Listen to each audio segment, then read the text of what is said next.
Today, I have a magical woman named Miriam Elyse here for all of you who is going to talk a little bit about women's sensuality. Miriam, thank you so much for being available today. And I'd love to know a little bit more about you and what you do and who you are before we Yeah, listen. thank you for having me. You're welcome. What was that? I said before we listen to all your wisdom. Yes, it's good to drop in first. Yeah. I'm an acupuncturist and I teach Tantra and coach women through Tantra and couples also. And I came to that path through my studies with acupuncture and learning about Tantra through Tantra yoga, actually.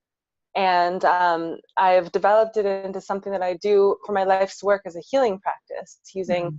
sensual energy and this Shakti life force energy as a way that we can reconnect to ourselves and our bodies and our Mm. partners and our lives and our families and everything that's important to us. Learning to connect with more presence and it's my passion to share that. So here we are. Mm. Here we are. Thank you so much. I know it's your passion to share that, which is why you're here right now because I can feel that emanating from you, not only from your studies of Tantra and yoga and acupuncture and sensuality and your life experiences, but I met you at a workshop that you did that I heard about through a friend of mine, and he just said, you got to go to to anything that Miriam does. And I came to a yoni egg workshop or a jade egg workshop that we'll talk about a little bit later. But Mhm. I could feel that what you teach and who you are is not just, well, that's exactly it. It's not just what you teach. It's actually what you practice. And I feel that has either healed or helped heal or support you in your life. So is that accurate? These That practices? is very accurate. And I'm like, thank God I have a place to put this thing that is what I feel inside. Without a funnel or a place to put it, I would probably think I was crazy. But feeling the way that I do inside and being passionate about awakening and about what it is to cultivate your connection to your body and just being so full of that energy. And yeah, it's been a path. It's been something that I had to learn that was okay to do. I had to learn that it was okay for me to even focus on sensuality as something that could be a positive part of my life instead of something that got me into trouble. So, I definitely had my own healing path and my way of coming here. But it fills me so much that I'm just grateful to have a place to put all of that. Oh, great. Yeah. Yeah. It's so wonderful. And I think it's becoming more received and it's more curious. In fact, the reason that this is happening is because, I get questions from women about sensuality and about how to cultivate it. And even the asking of the questions. I took a poll with some of my women people a couple nights ago, and I received a lot of questions, a few which I'd love to run by you so that all the women watching this video can learn in a way that feels normal and natural, because sensuality and sexuality are such hot topics and a little bit taboo. And I feel like um, when it comes to our overall health and well-being and happiness and peace of mind, it's wonderful to eat well, meditate, do our work with love. And at the same time, I feel like if sensuality is not addressed or not addressed in the appropriate way for the individual, it actually can limit our potential in any dimension of our lives. So Yeah. that's why I think it's just so important. I'm just looking here for my questions. Okay, so I received some questions which I believe are, and we kind of briefed it a little bit, I think are very common questions that most women have around sensuality, sexuality. I know for myself, I was scared of it. I actually pretended that, well, listen, this, as long as I can concentrate on my to-do list and I can, manage my food, like sensuality, I don't have time for that. Or it's so dormant that I just don't even go there in my mind, let alone in my body. So um, what what would you say? What is sensuality, and what are the benefits of connecting to your sensuality as a woman? Oh, I thought you never ask. Right? What a strange question. Where'd that come from? Yeah, and as you're speaking too, I'm just like, the thing that's coming to me is that I want to share with everybody is that sensuality isn't just about sex at all. It's not just about sex. It's not just about sexiness. It's not about, penetration or sexual arousal at all.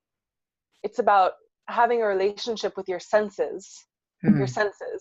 smelling, tasting, hearing, seeing, touching, everything, having a relationship with your senses in such a way that you are experiencing the world through all of your senses and not just through your mind or your ego's interpretation, which oftentimes is false or colored by your past experiences. Mm. And when you're more awake in your senses and you have that receptivity to actually respond to what the world is giving to you,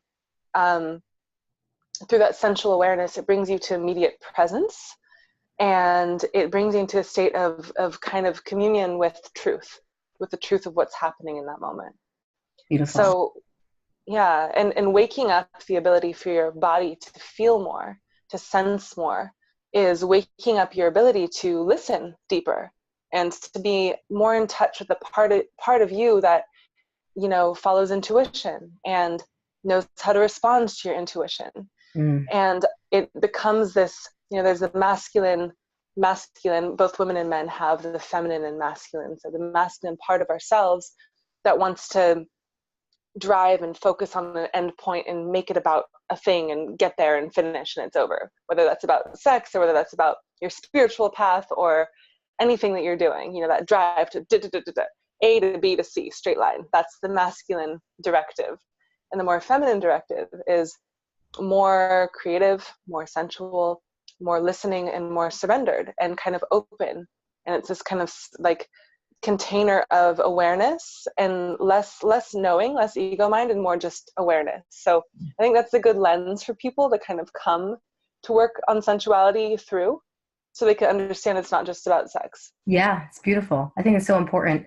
What I love about Tantra and about what the work that you do is a lot of it, it's through the body. I mean, obviously, it's through our senses that we can receive that download, in the present Mm-hmm. moment that connects us to our intuition.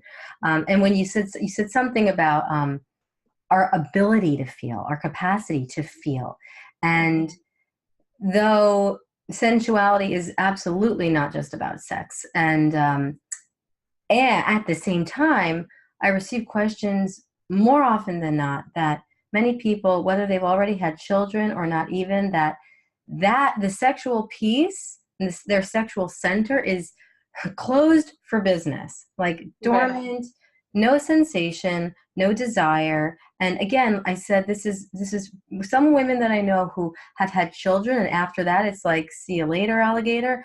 And some not so much, but I don't know if it's like, the whole idea of if you don't use it, you lose it kind of a thing. But there's this deep belief system and experience of, whoa, like this is locked. This, like, there's nothing happening here. So um, why is that happening, if you know? And maybe what are some things that women can do to help ignite that? And do you believe that all women have their capacity to wake up, their sensuality? Those are like three big questions that I want you to help me remember as I'm talking. Hopefully I But remember. yes, This is yes, the yes, flow of the and yes, feminine. yes, and My yes. questions continue stacking.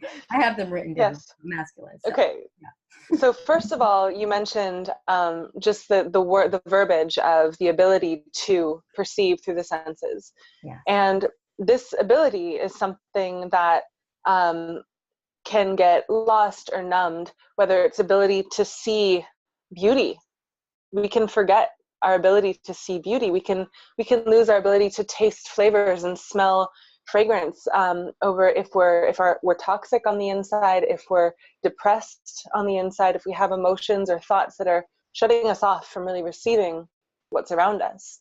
Yes. And so when it comes to women who have given birth and all of a sudden their yonis, their genitals, are no longer pleasure centers, rather they are baby chambers. It's a place where the baby comes through. Yeah. And no longer are we just our sensual beings. My breasts are my own. Now my breasts are to feed my child. And it really does flip the perspective on its head of what we're used to using our body for, and the way that we're used to kind of processing pleasure. Mm, Because when a woman is breastfeeding, it's pleasurable, but on such a different level. It's like heart bonding pleasure. It's like, mm, this is my child. I am nourishing life with my breasts. It's not that kind of erotic, titillating pleasure that you mm, experience maybe with sexuality. And and also, sexual energy is creative energy. It's life force. So when you create a baby, literally creating a life through your body, you're using a lot of that sexual energy to nurture this life, create this life, and raise this life. And oftentimes, women do put sex on the back burner because, on some level, that thing that their body was craving has been fulfilled. mm. Other women's sexuality opens up more because they experience this chi, this energy, this life moving through them, and it opens something that may before have been blocked. I've seen that also. I Interesting. worked with, yeah, I worked with a woman actually who was in her 50s who had her first orgasm ever spontaneously after giving birth. After giving birth. Wow. Like through birth or No, not she was in a chair getting her nails painted, talking to her friend. And all of a sudden she said something. She's like, I have no idea what started it. Something took over my whole body, and it was a full-on orgasm. And since then, she hasn't had a problem having orgasms. Something opened. It was a year or two after her child was born. And so there's some relationship with our body that shifts, whether it's shutting down or opening up with childbirth, but it's absolutely not locked, closed. It's just relating to it differently. Yes, beautiful. That's beautiful. Yeah, I think that just the desire or the curiosity to go into that sensory awareness and to perhaps even birth a new relationship with our bodies in that way is kind of a prerequisite to even ignite that. I think it's so important though for women to know that it's not closed. Right. And here's another thing. I've had a lot of women come to me and ask, how do I give healthy touch to my child? How do I give healthy sensual touch? Because it feels so intimate. You're holding them in the bath or in the shower, and it's skin on skin, and it's this like really intimate thing Yeah. that it's like, what's inappropriate and what's just like nurturing, and I don't want to scar them. I don't want to make them have issues around their sensuality. So Mm. how do I relate to them? I've heard that question a lot. And what I found is, mothering from a place of really deep acceptance and of the beauty and sensuality is, is a totally different experience if you honor the pureness of where that desire to be close to another human being comes from, Yes. That's right? And beautiful. if you honor the pureness of sexual energy as creative life force, and then with that creative life force, you can choose to do whatever you want with it. It just so happens that our sex centers are right down there where this creative life force, Kundalini energy, lives, right down the Yeah, first, second chakra. So we exactly. experience sexual arousal as kind of the first go-to oftentimes of this life force energy, but lifting it up and spreading it through our heart and our fingertips is so healing. It can be like, make your hands into healer's hands if you know how to do that. Yeah, yeah, yeah, literally. Well, that's so beautiful. Thank you. You're just such an eloquent, beautiful, sensual sharer. I can feel it. Um, and that actually inspires me to another question that I received regarding cultivating sexual energy. So yes, sexual energy is creative energy, and the most obvious form of that creation is creating a life. We all know that through sex you can have a baby, and that's a magical utilization of creative energy. Now, I coach a lot of people and entrepreneurs on growing their business or discovering their purpose or even creating a relationship or creating a beautiful meal or anything it is that has to do with passion and desire. And so I received a question from somebody who was curious as to how can you cultivate your sexual energy solo, like on your Mhm. own, or can you, or do you need another person in order to, if we are talking about sexuality, does it require another person to ignite this energy that can be used for so many magical things? Yes, the best way to cultivate sexual energy is alone, actually. Because what can happen is if you're cultivating with a partner, you might get attached to that partner and you can't touch that place without them. Or in your mind, you relate your sexuality or sensuality to this person. And I hate to say it, but relationships might come and go, you know, like you never know what it's going to look like in 5 years. And if you still want to have that relationship with your body, the best way to do it is to cultivate it alone. And it's more than possible. It just takes the motivation and the inspiration to actually treat it as a practice, not as something you're doing to numb yourself or another addiction or something you're doing to kind of release stress. You actually treat it as medicine. I love that. Well, I love the whole, I guess, the tantric viewpoint of seeing sexuality and intimacy as something sacred, and seeing our bodies as something sacred. I think that's the first step, is considering that this body is sacred and capable of, I think, so much, especially as women. Right. That's beautiful. So let's see, what else do we have? This is a great question. How can women avoid feeling guilty for loving themselves? How can we avoid feeling guilty for loving ourselves and being confident with not only ourselves and our bodies, but also with a lover? I know many people, like, there's one thing of self-care. We start that journey of loving our own bodies and then cultivating the vulnerability to, like, be fully exposed with another human being. How do you develop the confidence? Right. Well, first of all, self-care is never selfish. The most important thing you can do, if you are giving to other people, if you're nurturing others, if you're there in any capacity for anybody else, the most important thing you could do is take care of yourself first. Because sometimes it looks like we're giving, but if we're empty, then our giving is actually going to feel like taking. Mm-hmm. And so if we cultivate self-love, self-care, rituals, and practices, then we're giving from a place of fullness and from overflow.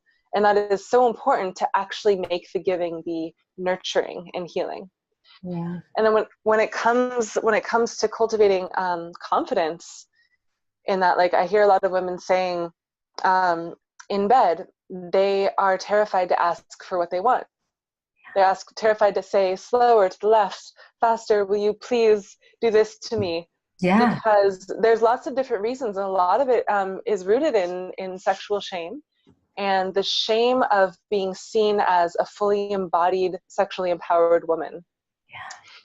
And the shame of emasculating their partner or you know, hurting their partner's ego as if he or she, whoever you're making fun of, is not doing it right. Yeah. And the most important thing with that is, first off, to understand that surrender is incredibly sexy.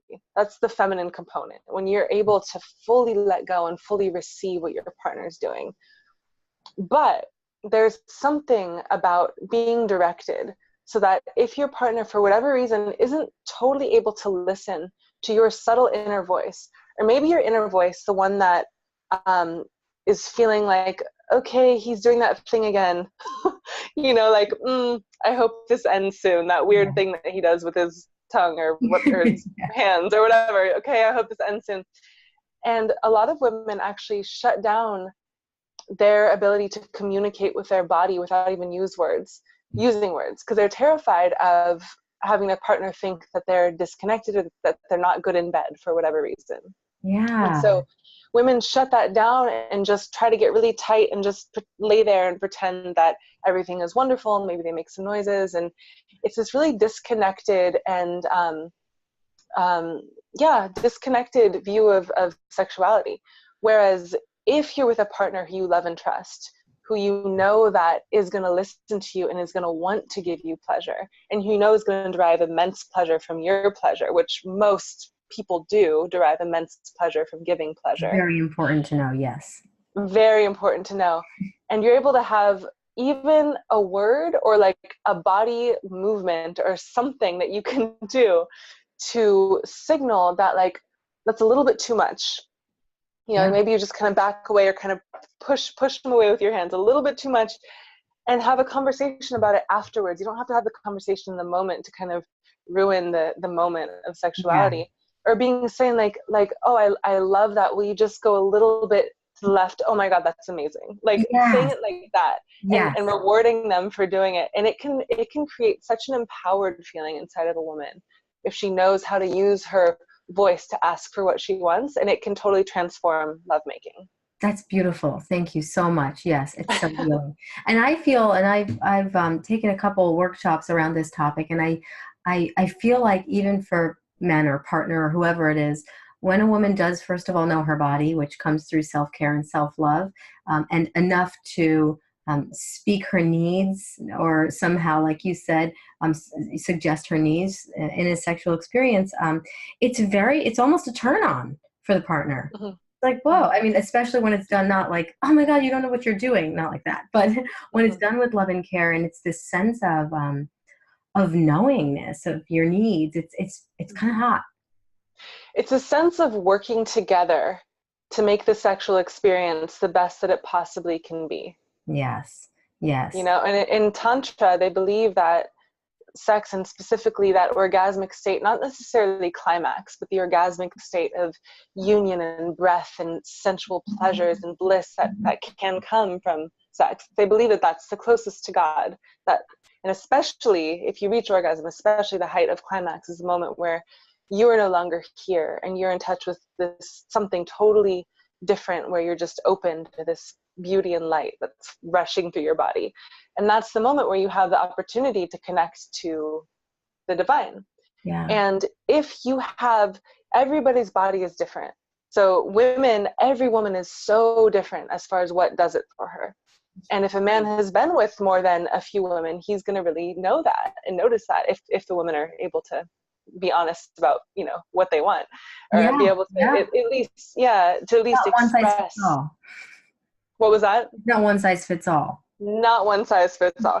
Every woman is so incredibly different. And for men who realize that, working as a team to get to that height of orgasmic pleasure in union with somebody is like, being in union and riding the same waves of bliss with somebody else is the height of the sexual experience, with your heart connected, with your mind connected, not holding anything back, even if that holding back is like, I don't like what you're doing.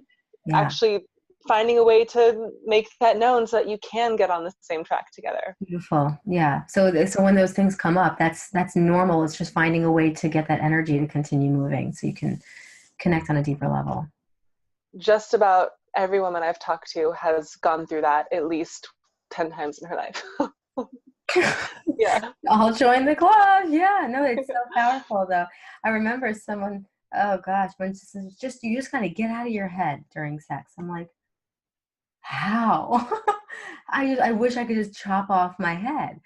And then through the practices of, even just self-love, in that way, I feel like just that it's about getting into the body and getting into our senses more, even if it's as simple as going for a walk in nature, all the way to uh, self-love through other practices. That's beautiful. So let's see here. I guess, well, that's beautiful. So we don't have to feel guilty anymore for being confident and loving ourselves, because that's a turn on and it's good for our health. It's necessary. We talked about unlocking the second chakra, or the sexual center.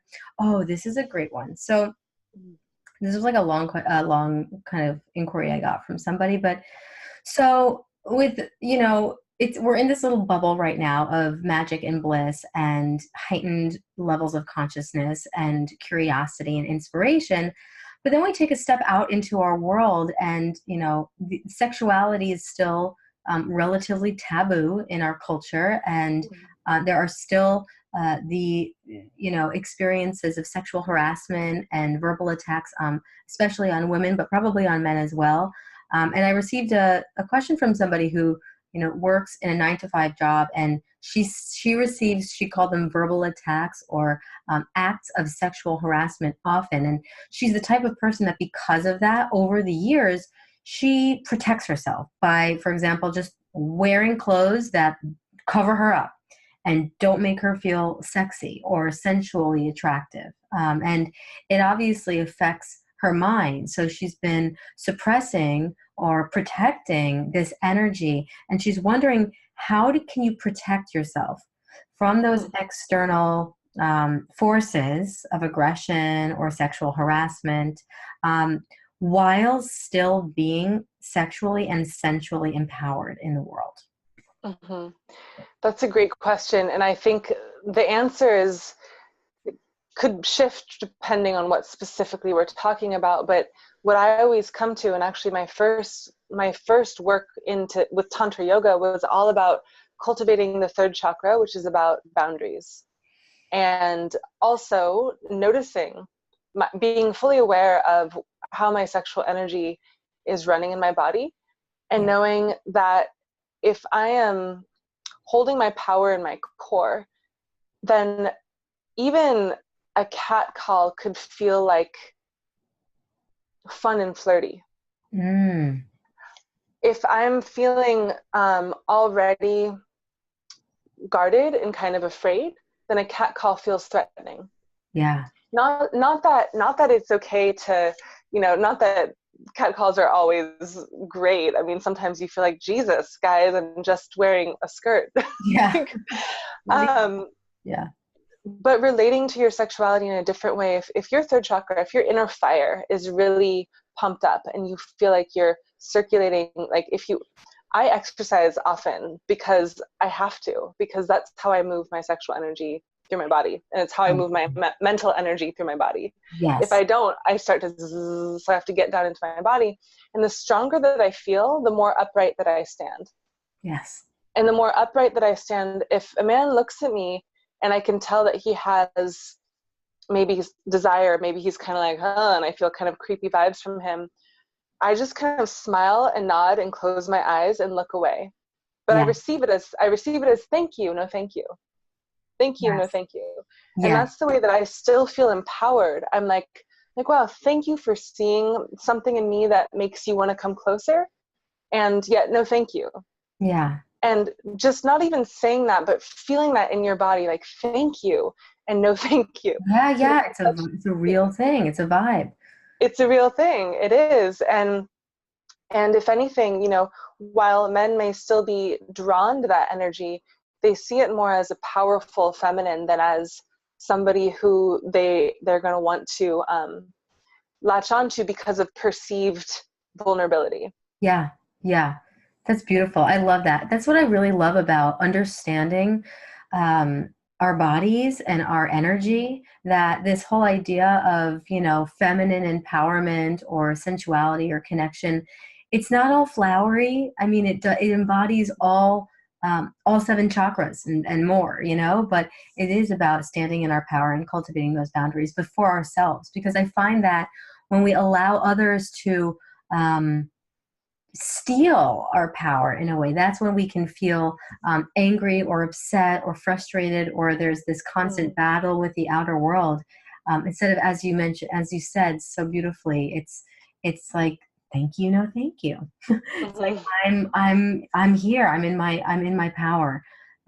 That's so important, and I love that you connected the fitness and the exercise to your sexual energy, because it is so important, finding the right type Mm-hmm. of movement that gets you into your body in a joyful way. That's so great. You mentioned the word yoni, which is the tantric term for the vagina, Mm-hmm. and we talked a lot about. I love the word yoni. It's so great. So many different words, but on the note of self pleasure and cultivating sexual energy solo, I know that you're actually the workshop that I took with you was a yoni egg practice for women. And I know some women know about it or have heard about it, but don't really know what it is or how to do it or why.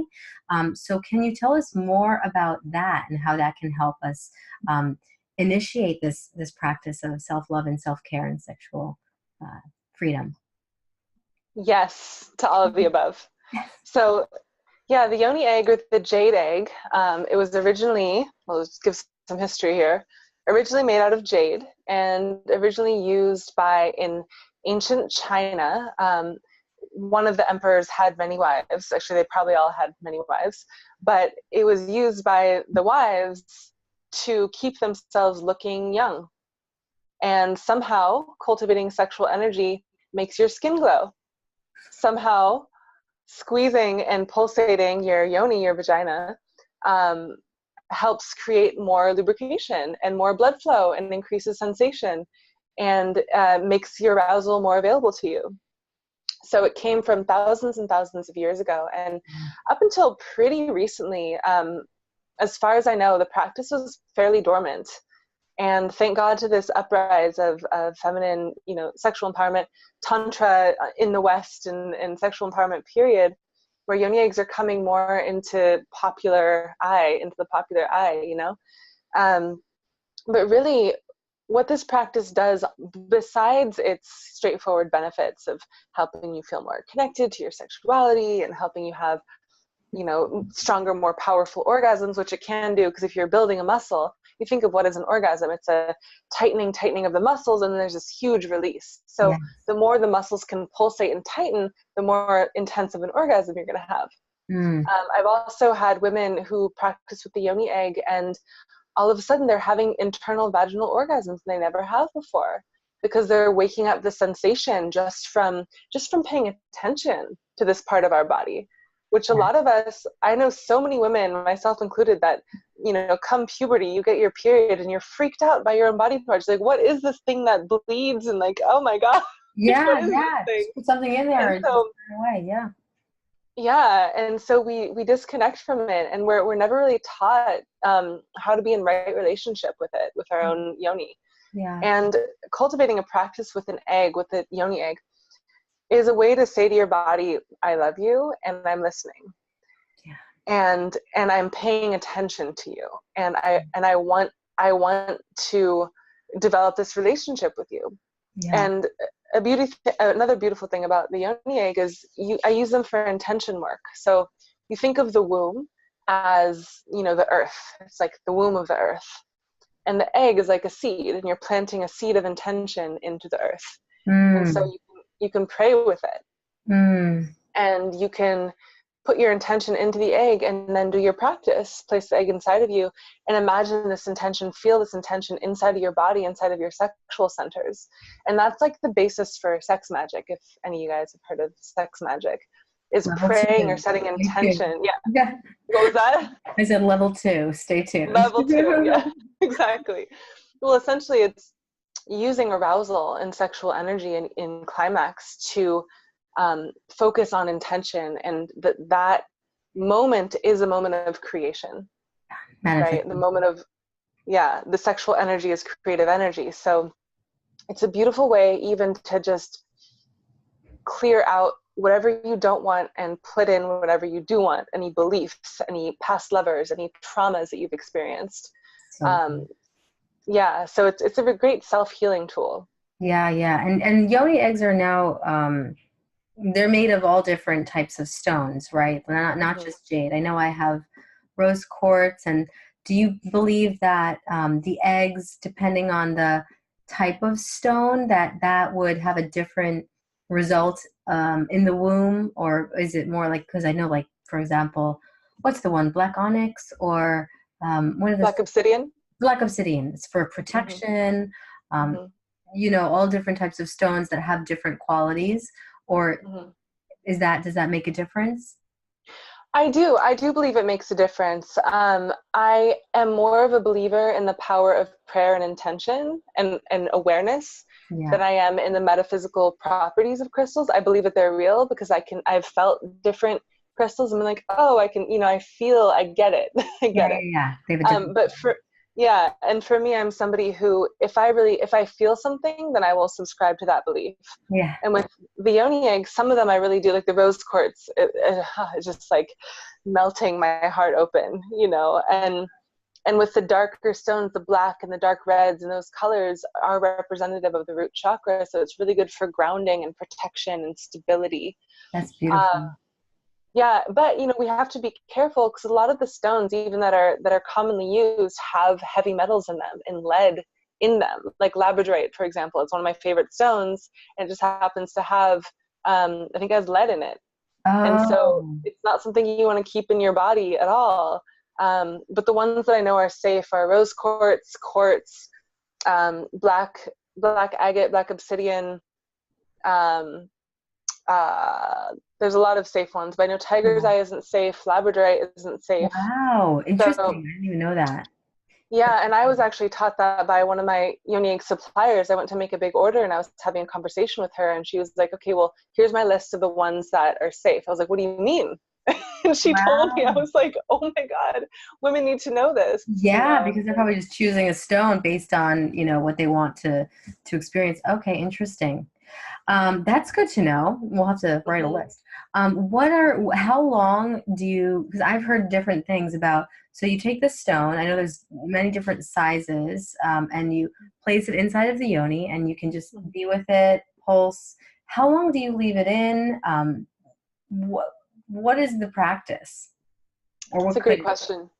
A lot of women have yoni eggs and do not know where to start as yes. far as using them. So generally, you don't want to leave an egg in too long. And I would say, I mean, half an hour is plenty of time, maybe an hour. Only because what happens when the muscles relax, if you're not doing a physical practice and the muscles of your yoni are kind of relaxed, they kind of form around the egg. And over time, that can cause looseness or kind of muscular like atrophy because they're just kind of they're looser there. Yeah. And Yeah. so if you're using it, if you're practicing with it, meditating with it, squeezing and actually doing like workouts with it, then that's great. And if not, sometimes after my practice, I'll get up and do the dishes or something. But I'm remembering, as I'm doing the dishes, I'm remembering to squeeze and pulsate, right? So Yeah. I'm still conscious that it's inside me. As soon as you lose consciousness that it's inside you, it's time to take it out, That's basically. great. That's beautiful. So it doesn't have to Yeah. be something that you stay on your bed, or I mean you can, but you can do the dishes and you can go for a walk, you can do the laundry with it in. Yeah. It's a great practice to go for a walk because it helps you remind you, just like in yoga, mula bandha, to hold your pelvic floor. Yes. And there's also a double-edged sword to that one. So a lot of women, Western women, we're very used to being in our masculine and tightening and strengthening. And we also hold a lot of subconscious tension in the pelvic floor. Yes. And so this practice of tightening, like you're building biceps in your yoni, thinking that Yeah. it's going to Yeah. make your partner feel better during sex or something, um, you might get tighter, but you also run the risk of getting rigid. So And then what do so those people do? yeah, so and actually most women run that risk because of how much stress we deal.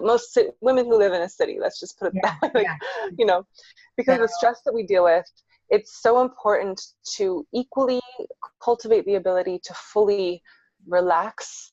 And if you fully let go of your pelvic floor, I mean, try it right now. You're like, okay, fully letting go, and you notice there's another layer, and then yeah. there's another layer, and you can keep opening and keep relaxing, and it almost feels like this relaxation opening is almost infinite because there's so many micro muscles that are just slightly clenched all the time. So using the yoni egg as an opportunity to learn, what does it feel like to be not just squeeze that kind of outer opening, but squeezing on deeper levels, so squeezing the midsection of the yoni and then squeezing up, like lifting and having that lifting sensation up around the cervix, that Yeah. deep inner abdominal squeeze. Yeah. And then what does it feel like to release all the way so that like all the muscles of the pelvic floor just melted open? That's beautiful. So the Yeah. squeezing of it actually contributes to our capacity to be aware of when we're not, and when we're releasing. Right. Yeah, yeah, yeah. It's necessary. Yeah. That's great. That's so powerful. What a beautiful practice. And I also am so grateful that it is gaining popularity again.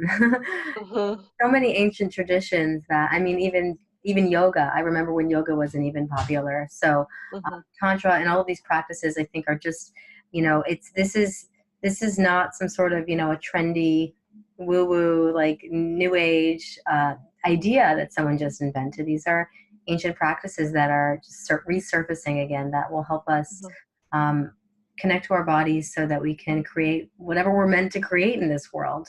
Mm-hmm. So Yeah. powerful. And the beautiful thing about them too is they're ancient practices, but they're adopted through our modern lens. So instead of now using these yoni eggs to please the emperor and Yes. to look beautiful and to have a tight yoni for him, we are Yes. using them for our own empowerment and to connect to our Yeah. own bodies. Yes, right? the redo. And so it's so amazing, and to find how we're actually, I don't want to say making the original practices better, but evolving them, Yeah, exactly. you It's know. beautiful. It's beautiful. It's not like we have to discard it because of that, but how can I use something that, does have significance and value and healing potential in a way that's going to serve me Right. on a different level? That's so Yeah. beautiful. That's wonderful. Let's put this a little bit lower. Wow, thank you so much. I learned so much and brief yet deep little connection. So I just want to thank you for your red wall. Just kidding. Thank you for being it. Seriously, thank you for doing what you do. Your authenticity and your heart is deeply felt, and I just am so grateful to know you and to share your wisdom with the women listening and watching this video. And even if there is a nugget, for anybody who's watching this, like a nugget of information or inspiration, I remember somebody mentioned, Mama Gina. Uh-huh. Yeah, so like this is like years ago, and she talked about this. This is a girlfriend of mine. She says, you should really check out Mama Gina. She's all about healing the yoni and coming into your sexual power. And I was like, what? Like yoni? It's like the vagina. I was just not open to it, but for some Hmm. reason, it stuck with me. This idea of, oh, because she calls each yoni a flower, and like you Hmm. mentioned that each woman is very different, and our bodies and our sensuality and what turns us on and what doesn't turn us on is completely different, and to learn that for ourselves is so rewarding. So that stuck with me, and even though I was not ready to go deeper and learn more, that was like a seed that was planted. So that's why I really love going into this conversation, so that even if it's just a nugget or a tidbit or 2% or 10% or 1,000% yes to this information, journal about it, write about it, meditate on it, and it's always a beautiful place to start. So thank you, Miriam. Where can people find you? Do you have a website? Can I like quickly share one last thing that I'm just like, Yes, it's like bleep bleep, share yes, me, share me. yes, please. That's Okay. the intuitive wisdom popping up, girlfriend. Go. Yes, I really feel the need and desire to share this with you and your audience because I'm so lit up by this fact that I recently discovered. Tell us. So I recently discovered, I read, that a woman, so the nerve bundle that feeds a woman's genitalia versus the nerve bundle that feeds a male's genitalia comes from the base of the spine, and there's nerves that specifically are dedicated, that reach out from the spinal column, that are dedicated to providing sensation and nerve impulse. And the way that women are created, our nerve bundles, the shape and the patterns are as unique as our fingerprints. It's like, and it's said to be, because it's so unique, it's said to be a representation of the soul essence of somebody, just like, a pattern. It's your pattern. Whereas a male's nerve bundle is very uniform, straight lines, pretty predictable. And think about a male's sexual response. For the most part, it's kind of easy. We kind of know what they like, Yeah, It's yeah, like, yeah. and with women, the way that the nerves connect and wind around and the way they're shaped are so unique that every woman really has a different experience of sensual pleasure, sexual pleasure. So That's that's what I wanted to amazing. I have goosebumps. Seriously, share. thank you. I love My shirt came off. That was so look at exciting. that. This is what happens. This is what happens. That's so, see, that's what I love, the science of it. I even, Mhm. that just reminded me, see, we can just go forever. That just reminded me of the clitoris is created just for pleasure. Does Mhm. it have no other purpose? Does it have a purpose other than for pleasure? That's all. No, it's the only organ in the human body that is just for pleasure. That's amazing. Arguably nipples in a man, but there are some tribes in Africa that breastfeed, the men breastfeed the children, so like Oh, that's oh. also evolutionary. Okay, so we could kind of count it halfway. I mean, it's a miracle. It's a miracle. And Yeah. what you're saying, I think, on a deeper level, is an invitation for all women to own their sexuality, their sensuality, and their body and their uniqueness. Because Mm-hmm. that spinal column that's connected to that nerve bundle, I believe, is connected to our expression of self, what we do in the world, and Exactly. yeah, our Our voice. personality. Yes.